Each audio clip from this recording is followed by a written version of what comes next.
Julian Assange, thanks for agreeing for this interview. Aren't you worried that you're on this channel RT after being accused by Hillary Clinton, basically, of working for the Russian government? We know Russian intelligence agencies hacked into the DNC. WikiLeaks is now publishing all the hacked emails. I don't think WikiLeaks can be constantly worried about PR. I've been called a Mossad agent. It got so bad, in fact, that the ADL, the Anti-Defamation League, had to put out a press release denying that I was a Mossad agent. I'm not sure actually that's particularly helpful.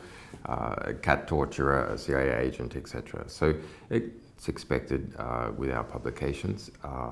RT is obviously of interest to people that are interested in Russia, and Russia has been brought up by Hillary Clinton, most recently, just a few days ago, on Fox. So I think it is necessary to address what WikiLeaks feels is its perception of its own publication to the RT audience. So when you started WikiLeaks, obviously the Afghan war logs, these different leaks that you presented to the world gave us a context about the so-called war on terror, the atrocities by UK, US-backed forces.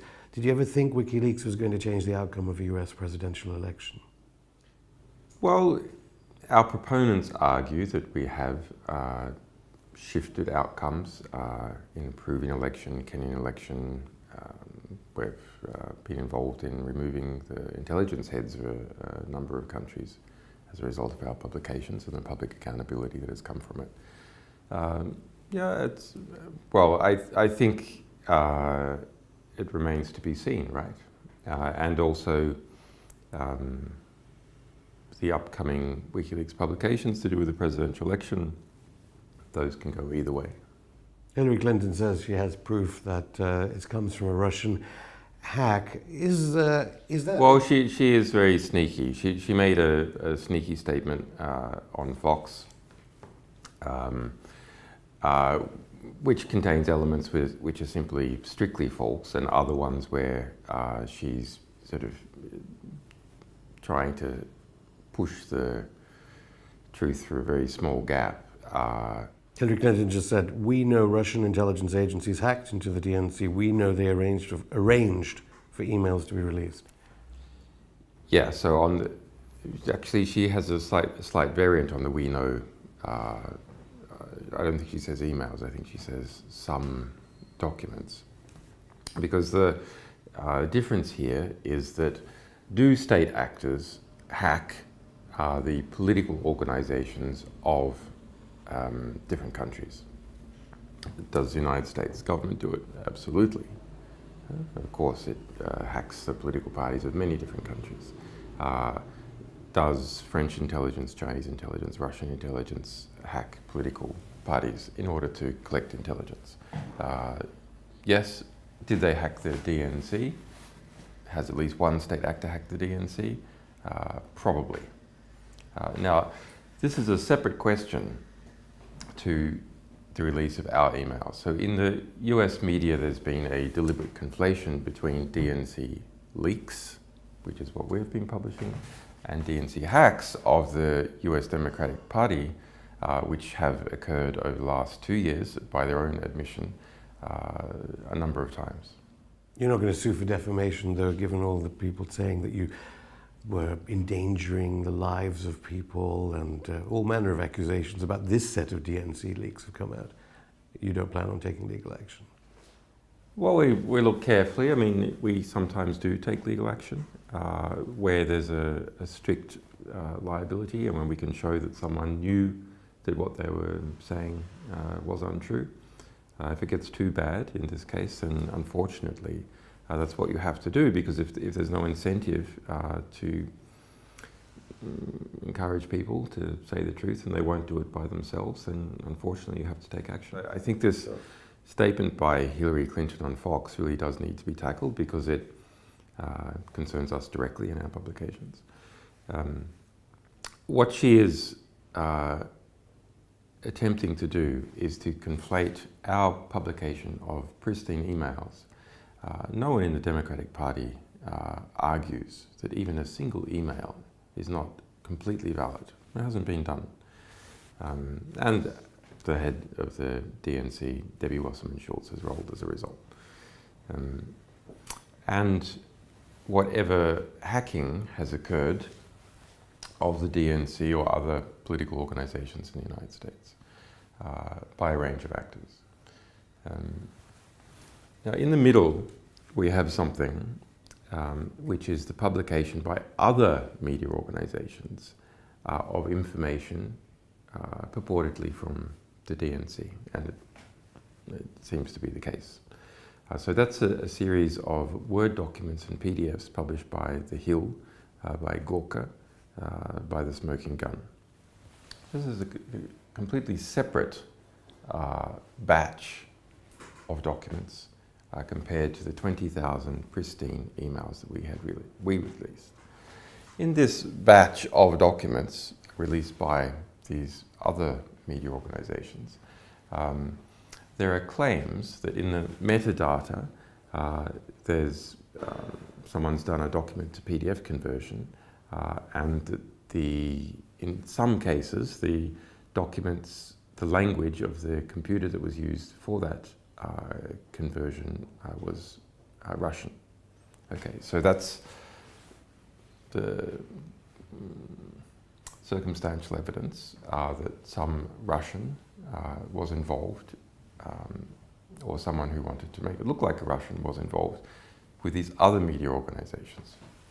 That's not the case for the material that we released. The Hillary Clinton campaign has a serious problem in trying to work out how to counterspin the publication. Why do they have such a problem? Well, because the emails are unarguable. WikiLeaks has a perfect 10-year history of having never got it wrong in relation to what we have published. That means that what we have published is trusted. But even so, across the whole 20,000 emails, no one in the DNC, no one even in the Hillary Clinton campaign is saying, look, that word there, I did not say that. It's accepted that they are all legitimate. So what is the source of the emails? I can reveal the source of the emails. The source of the emails is the Democratic National Committee. It is the President, Debbie Wasserman-Schultz, it is the Communications Director, Louis Miranda, et cetera, et cetera. I think that's not what they're asking. They wrote them, okay.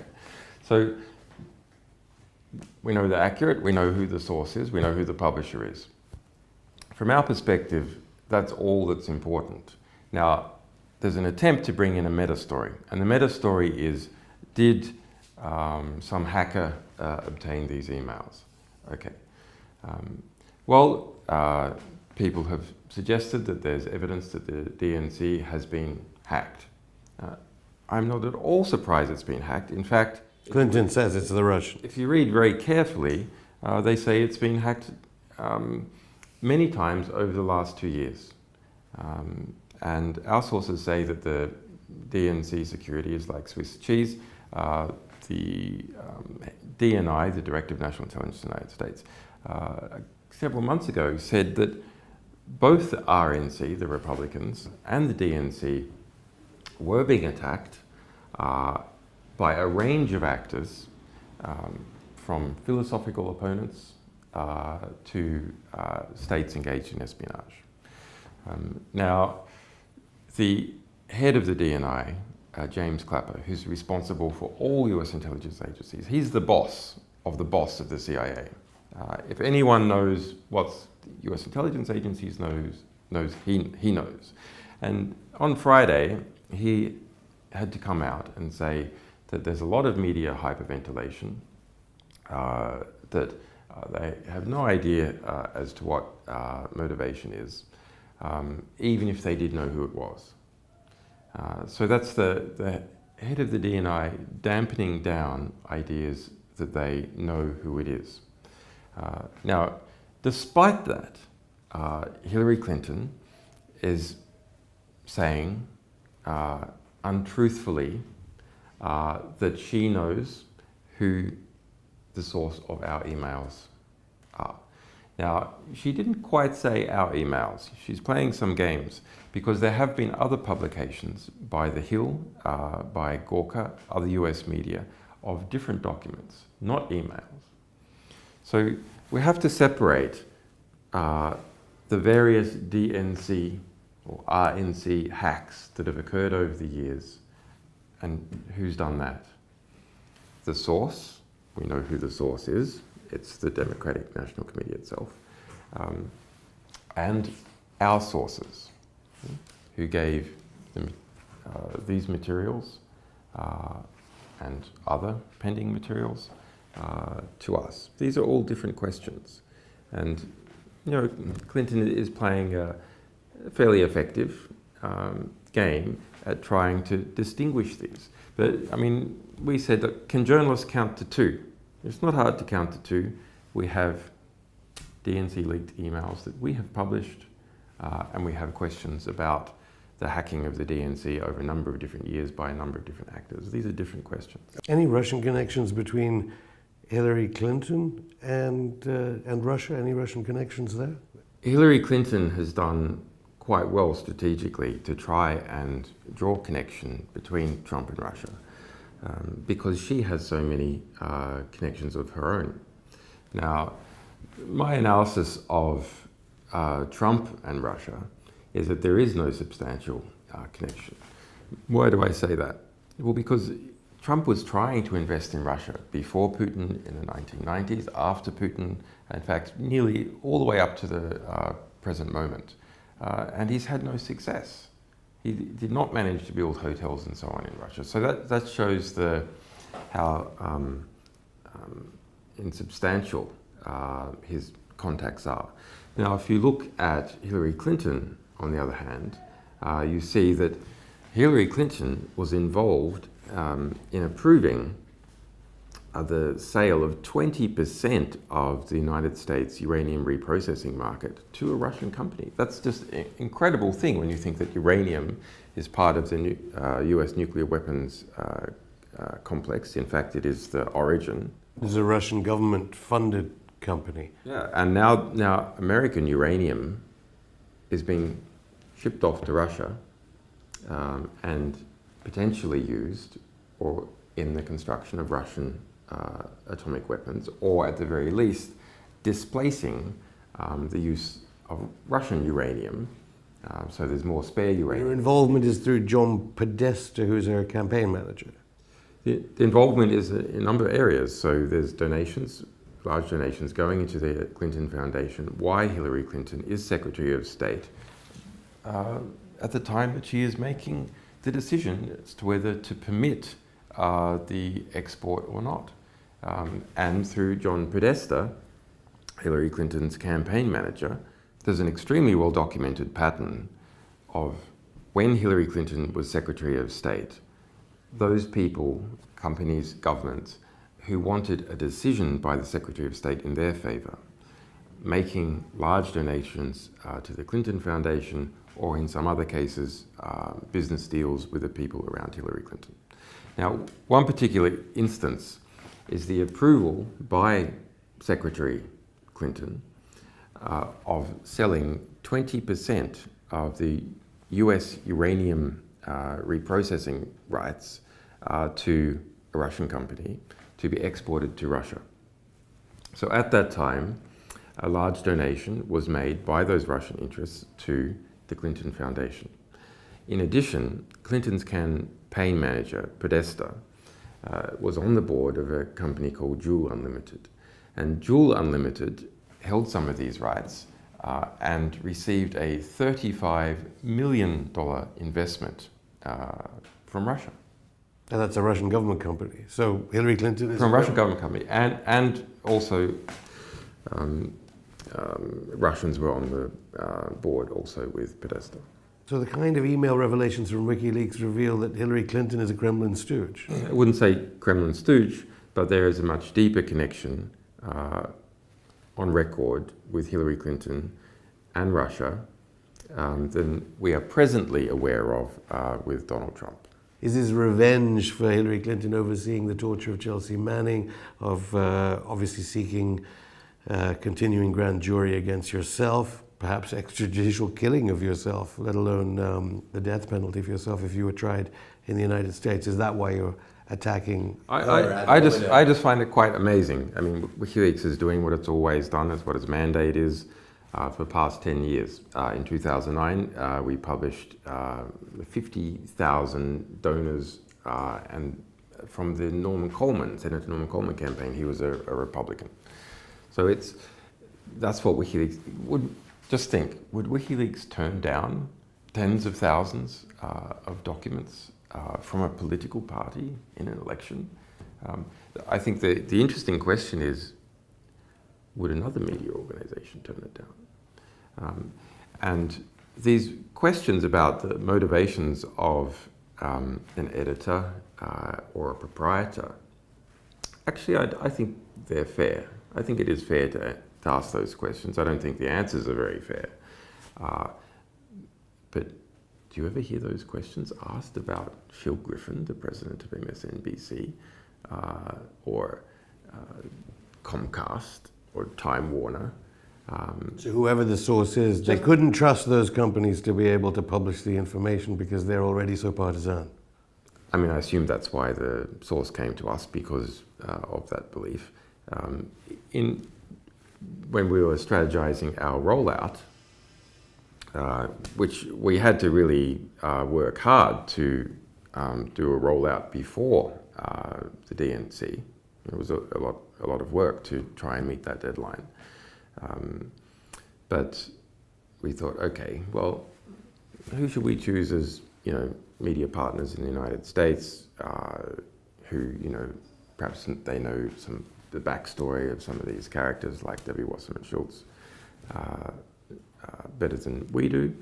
And we thought, actually, there is basically no one that we can trust to do an impartial job on this issue, because the election has polarized everyone. You basically have in the US media market Fox going mostly with the Republicans. It's actually a bit unclear whether they're going to stay with Trump towards the end. And then everyone else with Hillary Clinton. So who can you choose to work with in that environment? You can't. So the most impartial way of doing things is just to publish it ourselves and invite everyone to the table. That's what happens. Well, some journalists would argue that it's actually the subject of the revelations that's more interesting to the American voter about the election, while the media, of course, is fascinated about whether the Kremlin is working with you, whether you work for the Kremlin, basically. No, but it's very. I think it's a genuine question. You should ask the sources of information. The least, however, in the case of WikiLeaks publications. Why do I say that? Well, the principal reason why you want to know the source of some statement is to understand whether it's true or not. What are the motivations by the source in creating some allegation, whatever? We don't publish allegations. We know what the source is. The source is the DNC. The source is Debbie Wasserman Schultz. The source is the head of finance. The source is the communications director, Luis Miranda. So we know who the source is. The question is, who is the intermediary? We know who the publisher is. It's WikiLeaks. So for our publications, it's a lesser issue. It is a big issue in the case of other media organizations who are simply making claims and not publishing original documents. I'll give you an example. A very, very interesting example. I've done some research on the Turkish coup. Okay. Now, it's not spoken about in the West, but within Turkey, the Turkish newspapers are publishing elements of a theory that the United States was directly involved in the coup. The US intelligence backed Fethullah Gulen, who's based in Pennsylvania, as the head of the Gulen cult, that has been implicated in the coup. In fact, according to the Turkish government, is the leading actor in the coup. He's wanted by President Erdogan. Yes, and they've put out an extradition request and so on. But one of the key independent points of evidence, not coming from an interrogation in Turkey where people may have been placed under duress, is that in the middle of the coup, NBC published that Erdogan was on his way to Germany to seek asylum. And they say this was told to them by a US military source. So what the hell is going on there? Because that went all the way around the world and was used to further the chance of the success of the coup within Turkey. Because if the president has fled, then he has lost control. NBC, a close supporter, so Trump supporters would say, of Hillary Clinton. So would a Hillary Clinton presidency endanger the NATO alliance and the ability to store American nuclear weapons at Incirlik Air Base and use it as a base to bomb Iraq and Syria under Hillary Clinton? Well, I think either government is potentially a problem because of, I mean, that coup was in Turkey was a very serious business. Hundreds of people have died. About 100,000 people have been fired or arrested in the post-coup purge, in a opportunistically in some cases of political enemies of Erdogan, in other cases trying to purge the society of the Gulen movement. Okay, but for an American viewer of this program right now, Donald Trump is being castigated for undermining NATO. You seem to be saying that the Turkish alliance within NATO would be I think regardless, perhaps not the broader NATO alliance, but the relationship between the United States and Turkey is seriously compromised. So back to the democratic process in the United States. Basically, the first batch you released showed, and obviously we did have, at least you've got to admire Wasserman Schultz for resigning very quickly after your emails were released, after the WikiLeaks publication. There was a dirty tricks campaign against Bernie Sanders, so Democratic primary voters didn't really understand what was going on during that process. Because the Clinton Foundation's major donors include members of the Gulen movement that Erdogan says were responsible for the attempted coup d'etat. Right, so I mean, Erdogan's going to look at that and treat Clinton suspiciously. But I mean, you know, regardless of who becomes president of the United States, you have an extremely large bureaucracy, intelligence bureaucracy, that has its own mind in things. So he's going to look, unless Trump is elected and engages in a significant purge of the CIA, for example, I think Erdogan will continue to view it very suspiciously, especially as long as we've got Feta Gulen being protected in Pennsylvania. Now, the vice presidential pick for Clinton. So go back. Hillary loses the election, loses the primary process against Obama. At that point, Tim Kaine was the head of the DNC, the Democratic National Committee. Debbie Wasserman Schultz was Hillary Clinton's campaign manager. So then some kind of deal is done whereby Debbie Wasserman Schultz becomes the head of the DNC and Tim Kaine steps down. Now, if you're Hillary and you're thinking strategically that you're going to run again in 4 years or 8 years, to have your campaign manager as head of the DNC, controller of the, if you like, the regulator who's regulating the nomination competition, is a huge strategic advantage. Okay, so let's wind forward, and the 20,000 DNC leak emails that we released. Okay, so they're from Debbie Wasserman Schultz, head of the DNC, and 6 other prominent people, finance, communications, and so on. And so what they show is that within the DNC, there was a unity of the most senior people, including Debbie Wasserman Schultz, to act against Bernie Sanders in the nomination process and for Hillary Clinton. Now, in what particular actions were performed? Well, there's a lot of discussions. There's discussions about we can use a captive reporter and push out the fact that Bernie Sanders might be an atheist and not a Jew, and this is going to cost him in the South. Which organization, sorry to interrupt, the CNN, I think, was the name, was it? No, they didn't mention. They didn't mention the reporter in that particular case, and where MSNBC on its most influential morning program, Morning Joe, was defending Bernie Sanders. Then Debbie Wasserman Schultz called up the president of MSNBC. Amazingly, this is not reported in the US media. It is reported in the US media that they called up Chuck Todd, who's the host of Meet the Press. Okay.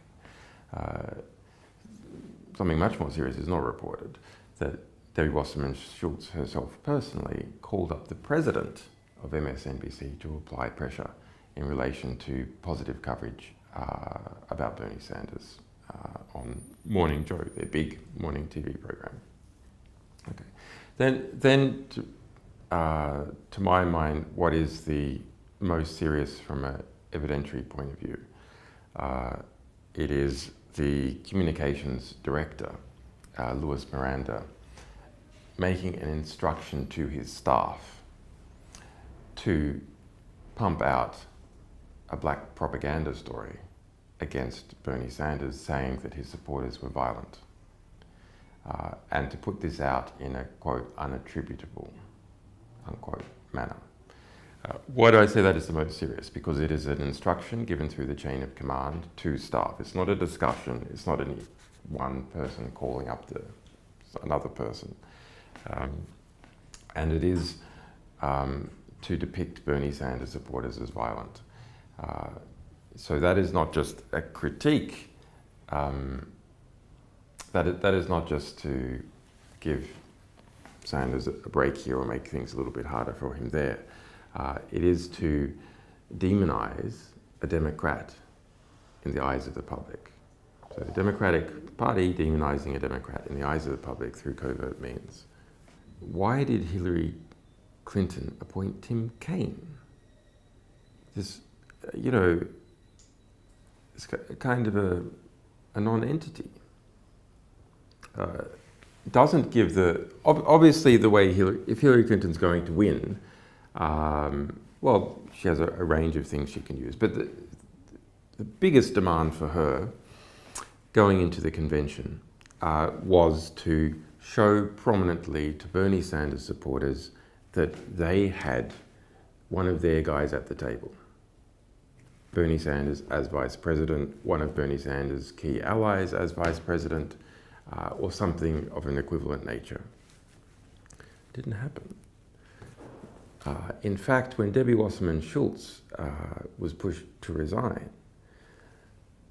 within hours, Hillary Clinton put out a statement saying that she was taking Debbie Wasserman Schultz to be the honorary head of her campaign and would be her surrogate and is her friend and would be used throughout the campaign.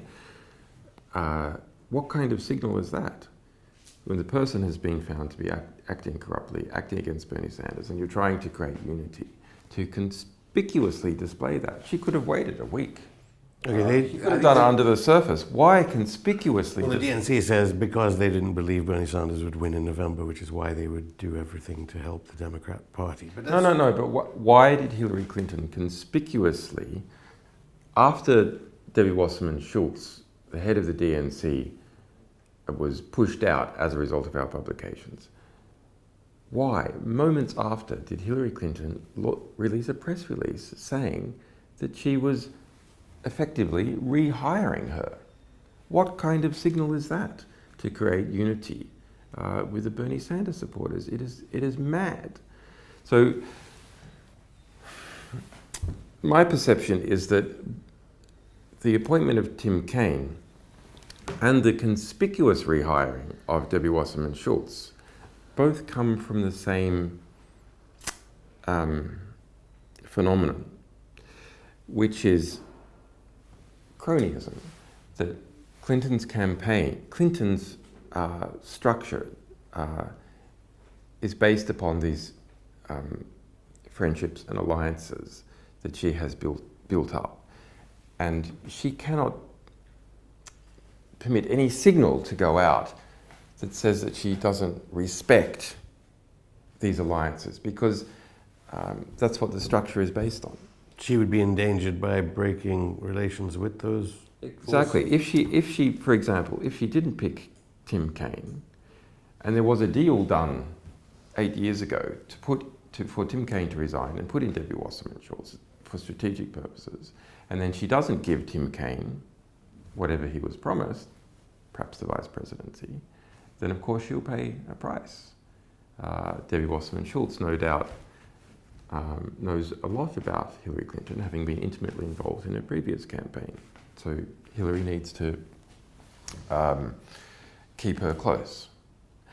But more than that, she needs to publicly demonstrate that she has to publicly demonstrate to all the other people, don't worry, if you take a fall for me, for doing a corrupt act for me, like Debbie Wasserman-Schultz was doing, then you'll be taken care of. So that is, creates a limit on the moves that Hillary Clinton can take. She can't take any move. An obvious move would be to appoint some key Bernie Sanders person vice president. That's an obvious move.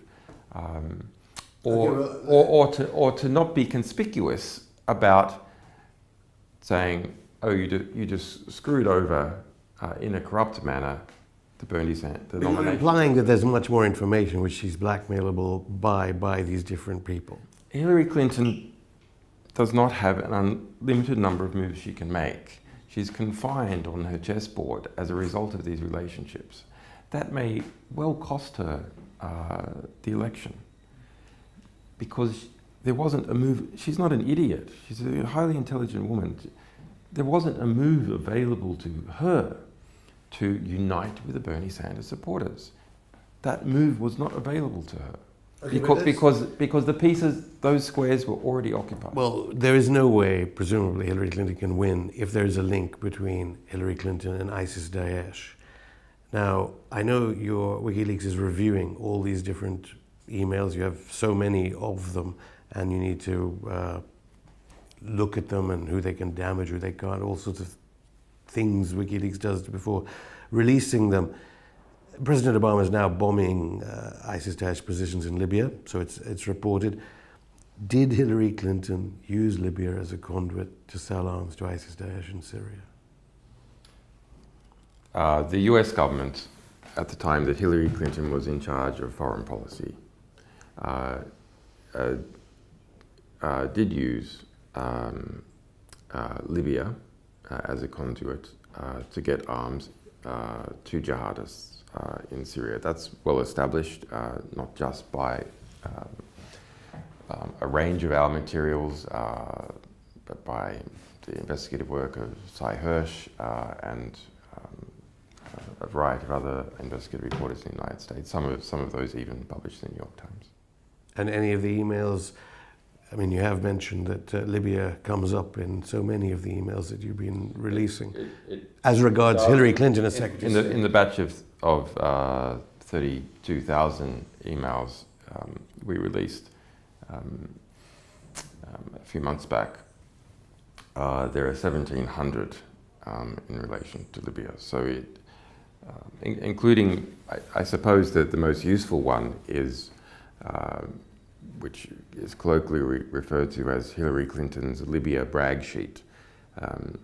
So she was documenting all the ways in which she led the invasion of Libya in a political and, to a degree, an organizational sense. So pushing it within the US government, bringing in the European partners, et cetera, et cetera. Okay. Even going there herself personally.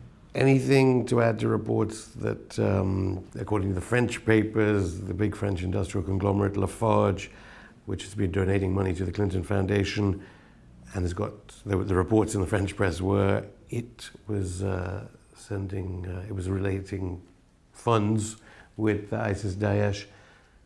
Any information, any emails that connect up Hillary Clinton to ISIS-Daesh through Lafarge? Well, most of this work was done by Le Monde, so that's the New York Times equivalent of France. And so what they show is that Lafarge, which is a giant, amongst other things, a giant concrete company, transnational concrete company, was involved in Syria. There's, interestingly, more than 350 Lafarge-related emails in our Syria emails release. So that's 2 million emails that we published about Syria, including the personal emails of the President Bashar al-Assad. And so the investigation by Le Monde reveals that they paid ISIS, Daesh money, taxes, if you will, for their operations in certain areas. Yeah, they engage in a variety of business deals. They're a donor to Clinton Foundation. We're waiting. And Hillary Clinton's involvement is that money from Lafarge in 2015 and 2016 went to Hillary Clinton Foundation. So that's recent. Now you ask, well, why let's go to Hillary Clinton Foundation? Actually, there's a long-term relationship between Lafarge and Hillary Clinton. She was a member of the board, for example. Okay, let's go to Venezuela, the country with the biggest oil resources on earth. Obviously, there was an attempted coup d'etat by the United States a while back. People are now predicting one. Now, anything in your email cache to suggest that Hillary Clinton has been involved in sabotaging the economy of Venezuela?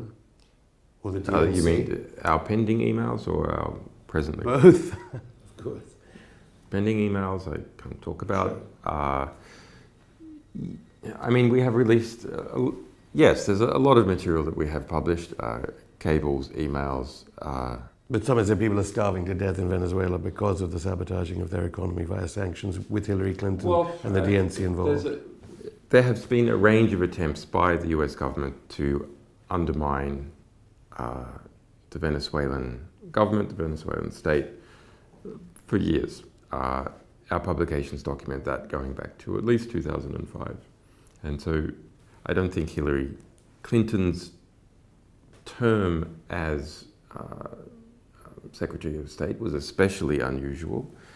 It's a continuation of US policy going back at least to 2005 of attempting to marginalize in a variety of ways the government of Hugo Chavez and now the government of Maduro.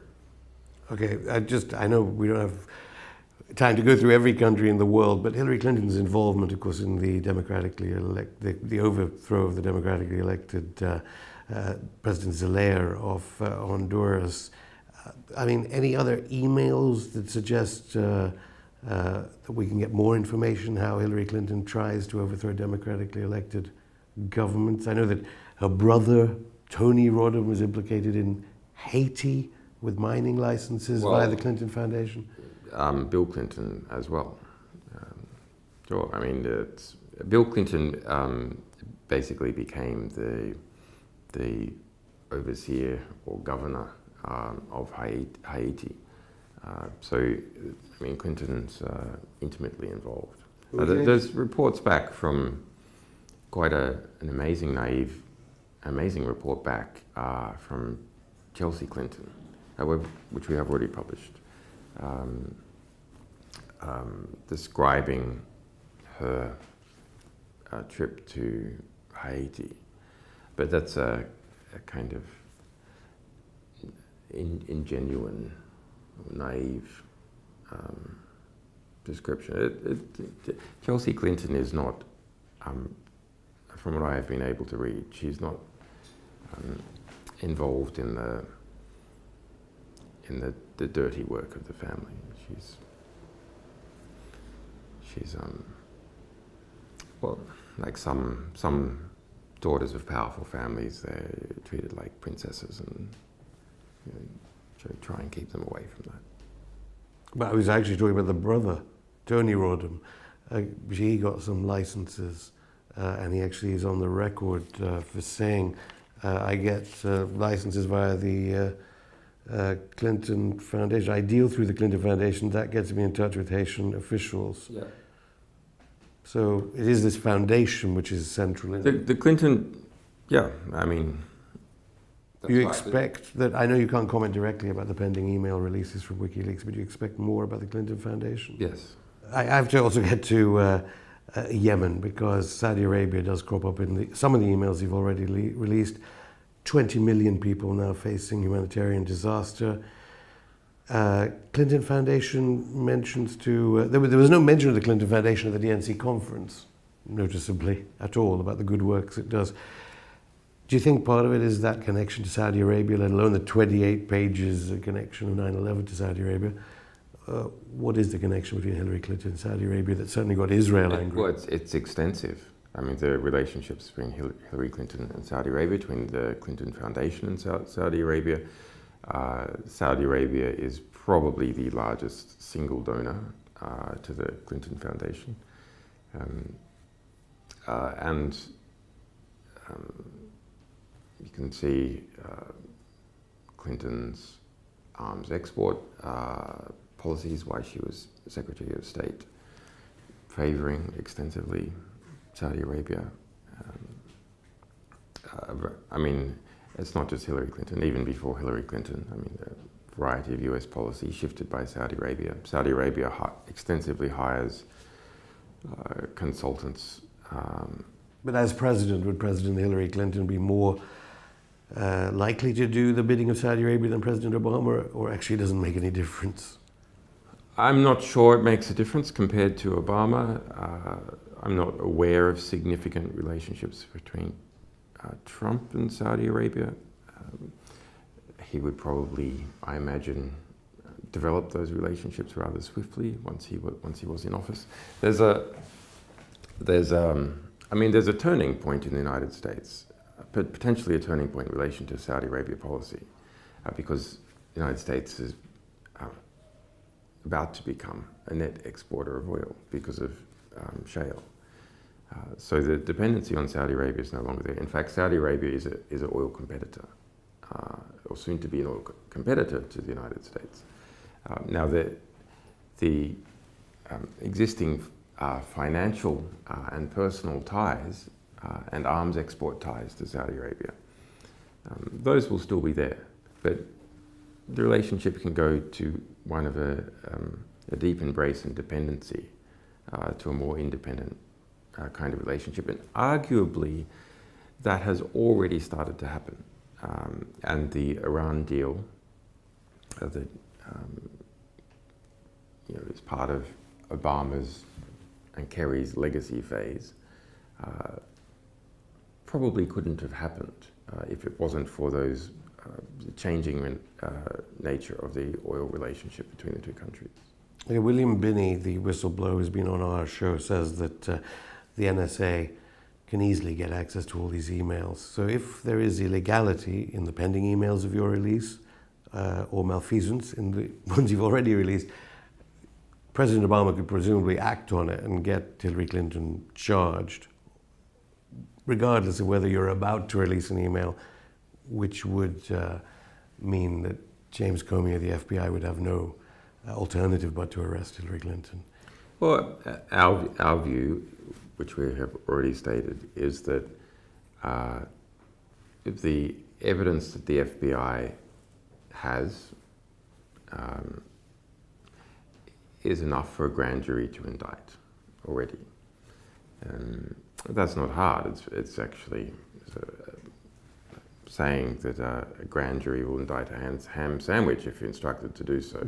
Exactly. But which I'm having, because I have a grand jury myself, against a federal grand jury in Washington D.C. I'm well aware of what they're like.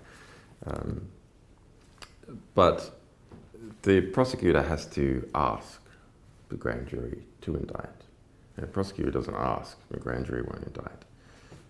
So that's the basic problem. Do you believe she can win, given the emails you've so far not Can released? she win the election? That's an interesting question.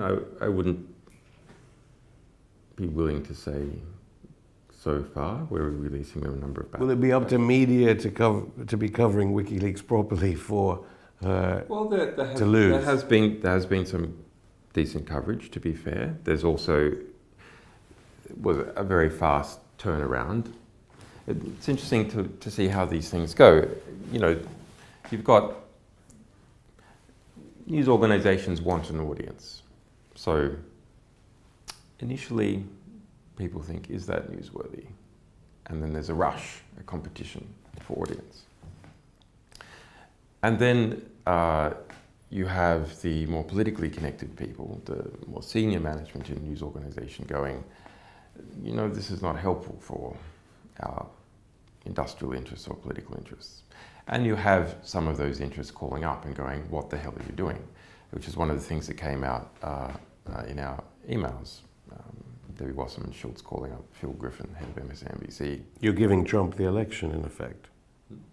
Well, what the hell are you doing also in terms of you're giving Trump the election, presumably?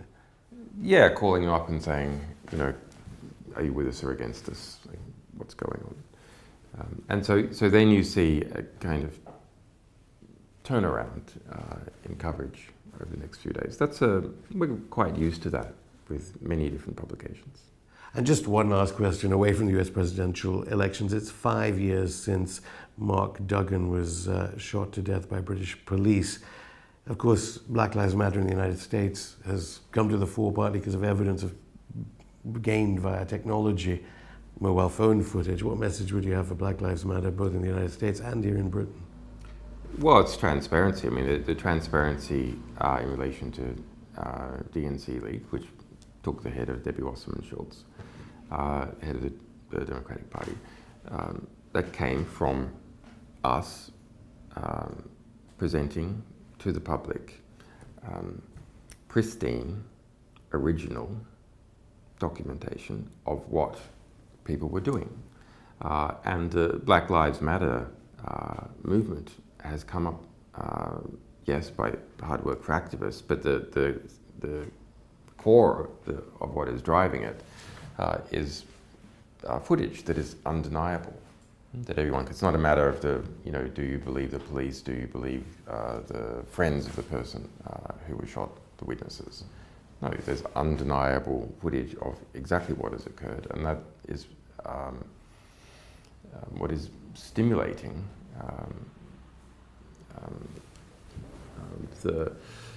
both probably it's what's not only stimulating parts of the black community. I think the black community has understood this for all too long, actually. But it's stimulating enormous acceptance and sympathy outside the black community because their argument is proven. Julian Assange, thank you. You're welcome.